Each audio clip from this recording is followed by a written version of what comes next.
আসসালামু আলাইকুম বন্ধুরা, আজকের ভিডিওতে আমরা জানবো এসিতে গ্যাস চার্জিং এর খরচ এবং কোন এসিতে কতখানি গ্যাস লাগে এবং কিভাবে বুঝবেন আপনার এসিতে গ্যাস সম্পূর্ণ হয়েছে। তাহলে চলুন শুরু করি। প্রথমেই আসি 2 টন এসিতে গ্যাস দেওয়ার খরচে।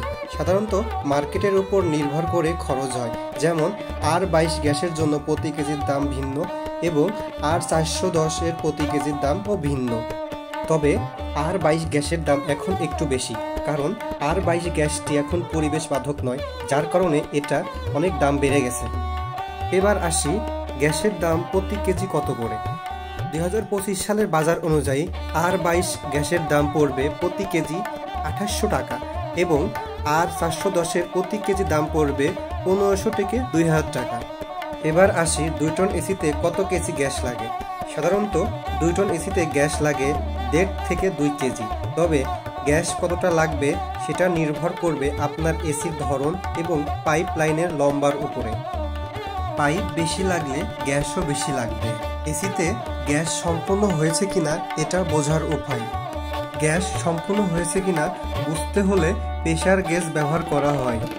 এছাড়া এসির পাইপে যদি সাদা বরফ জমে থাকে তাহলে বুঝতে হবে এসিতে গ্যাস কম আছে, পুরোপুরি গ্যাস হয়নি।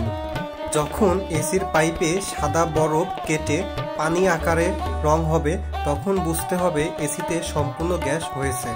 সম্পূর্ণ গ্যাস হয়ে গেলে মিটার গেজে প্রেসার থাকবে 50, মিটার গেজে রানিং প্রেসার থাকবে 50 এবং 2টা পাইপে হাত দিলে বুঝতে পারবেন যে ঠান্ডার পরিমাণ কি।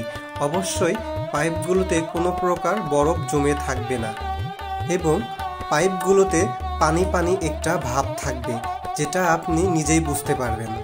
যাদের বাসায় R22 এর গ্যাসের এসি আছে তাদের জন্য একটি সুখবর হচ্ছে, R22 এর দাম যেহেতু বেশি, সেই ক্ষেত্রে R22 এর পরিবর্তে আপনারা R407 ব্যবহার করতে পারেন। R22 এর গ্যাসের ক্ষেত্রে R407 এর গ্যাসের দাম অনেকটাই কম।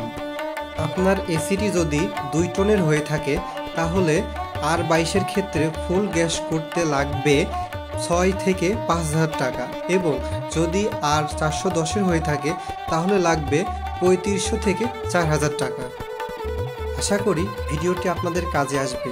যদি ভালো লাগে তবে লাইক, শেয়ার আর সাবস্ক্রাইব করতে ভুলবেন না। ধন্যবাদ। এইরকম নতুন নতুন ভিডিও পেতে হলে অবশ্যই আমাদের সাথে থাকুন। দেখা হচ্ছে আবার কোনো একটি নতুন ভিডিওতে। আল্লাহ হাফেজ।